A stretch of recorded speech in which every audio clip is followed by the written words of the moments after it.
Welcome to the bold analysis. This screenshot here is at the center of a rumor that Caleb Kositany has been appointed as the ambassador of the United States of America. That is the screenshot you are seeing. And he went to Twitter and dismissed it, saying that government appoints through a gazette notice and ignore the rumor. So this story has been trending for the better part of Wednesday. And people are asking questions. Is it a coincidence that the rumor about him getting an ambassador position is coming out at a time the president is restructuring, or rather is in top gear trying to recall some ambassadors? Is it a coincidence? And why him? Why Caleb Kositany? There are many questions that are into it. And why ambassador? If someone wanted to fake this information that has been appointed, why choose the ambassador of the US? Caleb Kositany is one of the closest William Ruto's allies. In the last general election, he vied for Uasin Gishu governor's seat, but lost that seat in nominations to Jonathan B. And after he lost, he congratulated the UDA candidate and then joined the national campaigns to campaign for William Ruto. And after Ruto getting power, we have seen him constantly trying to reward people who are around him. Just the very day, Charles Keter, the former energy CS who worked in Uhuru Kenyatta's cabinet, by the way, and I didn't see him at Magoha's place. I'll try to look at that. Charles Keter has been appointed as the chair of NTSA, which was then taken back to the Ministry of Transport.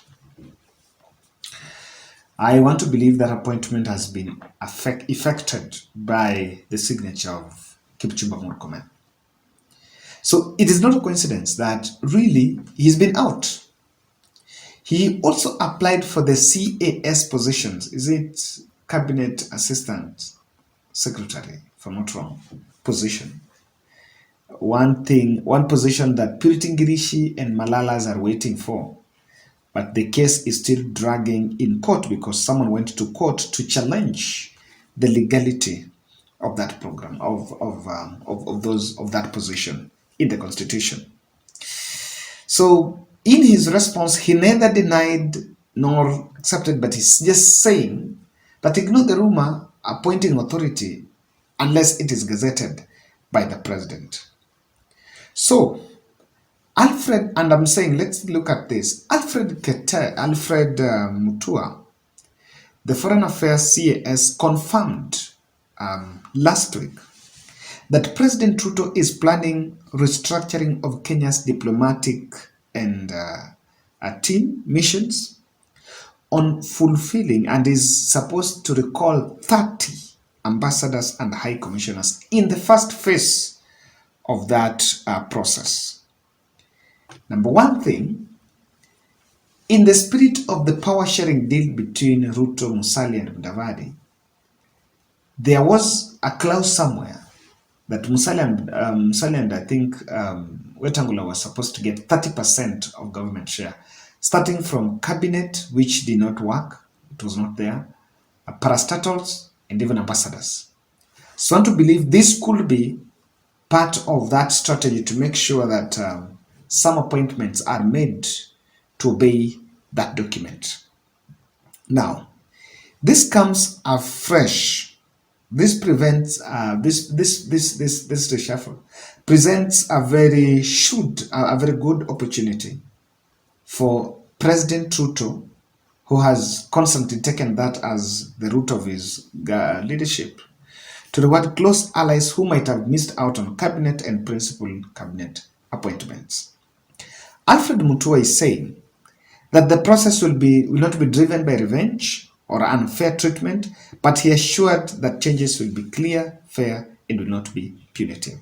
Now, there's grounds of, we understand that on ambassadors or foreign missions and ambassadors and diplomatic missions, it is a role of the president. It rests with the president, even though PS in the Ministry of Foreign Affairs, Dr. Korir Singh, who is William Ruto's personal lawyer, confirmed that some of the appointments will be, some of the reasons why some will be recalled is on attainment of the retirement age, including completion of the 4-year term or 2-year term, depending on the one that you're given.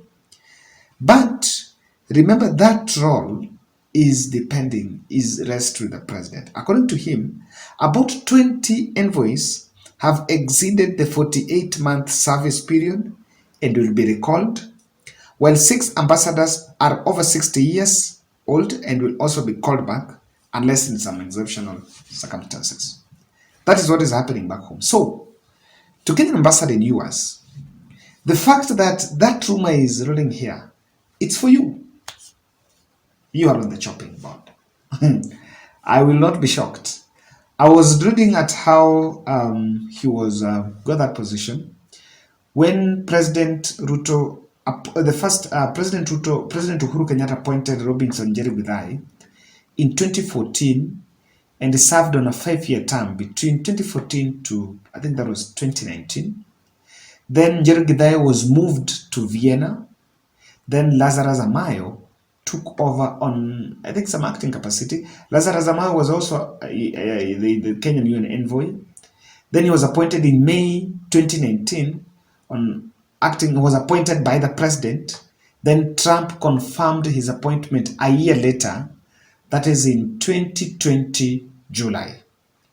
So I'm not privy to, that was 2020, but I know that he has served for 2 years. So far, though, so 20 years, I think not 2 years, I think 2019 then to 2022 now. So no one will know how long he served, but then that tells you that by that time there was a handshake arrangement. So you never know, it could have had influence on who was to take that. So the fact that Caleb Kositany, a rumor is coming out that has been appointed on that, there are many possibilities that are going on here. And when it's a signal that President Ruto would most likely recall the US ambassador. He might be in that list. I have not seen it. In fact, I've not done more to see whether, in terms of the contract, he was given the contract in 2019, so maybe he has served 3 years. But remember, the contract is just on paper. President himself have authority. And I think we need to, as people repeal sections, the lot of powers that rest with the president is what is perpetuating the winner take all, where the president is going to recall head of parastatals, the same president can recall ambassadors as he wants and others. I think some of those privileges, as much as they come, they're packaged with the executive office of the president, but to some extent they are prone to abuse. And when the avenues that the president can use for political expediency, but at the behest of winner takes all.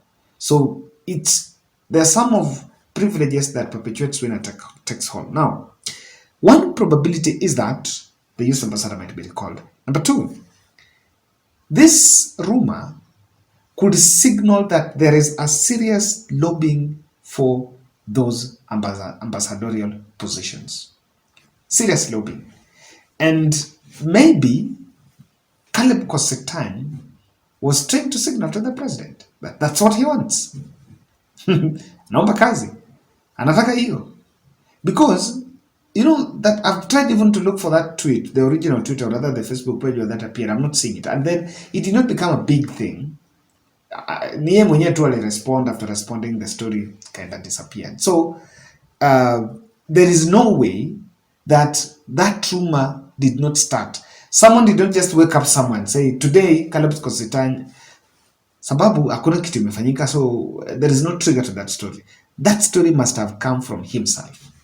But according to me, that's my position. That not that anajua vizuri.